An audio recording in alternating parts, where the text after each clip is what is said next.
भाई एक चीज़ शेयर करना चाहता हूँ आपके साथ। ये बात मैंने शायद पहले कभी बोली नहीं। बोलना भी नहीं चाह रहा था। फिर मुझे ख़्याल आया कि इससे किसी को फ़ायदा हो सकता है।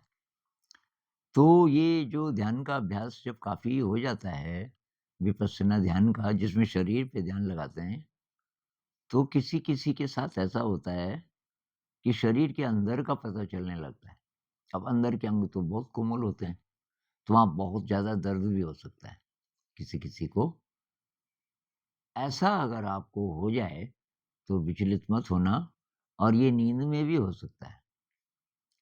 तो मैं कुछ शेयर करूँगा, उसके लिए बड़ा वीडियो बनाना पड़ेगा कि मुझे ये पिछले करीब 20 सालों में ये कई बार हुआ।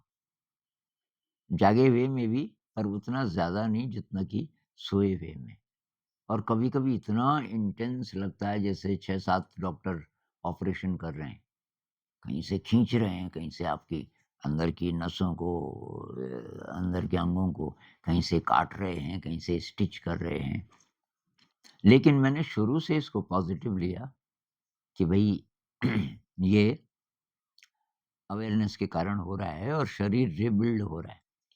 अब मुझे ऐसा लगता था कि जैसे डिवाइन बीइंग्स हैं, अब आधी नींद में, बीच-बीच में जागृति और फिर सोए और जागे के बीच की स्थिति होती थी।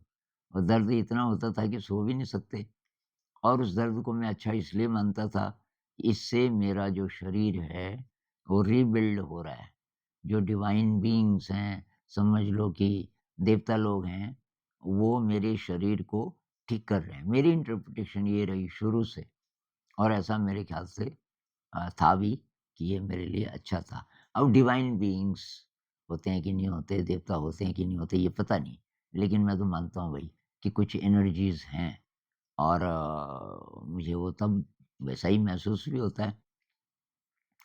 तो वो मैं एक्सपीरियंसेस कुछ 2-3 आपके साथ दूसरे दिन शेयर करूँगा। तो अभी इतना ही मैं बोलना चाहता हूँ कि डरना नहीं, कभी अंदर कुछ होने लग जाए।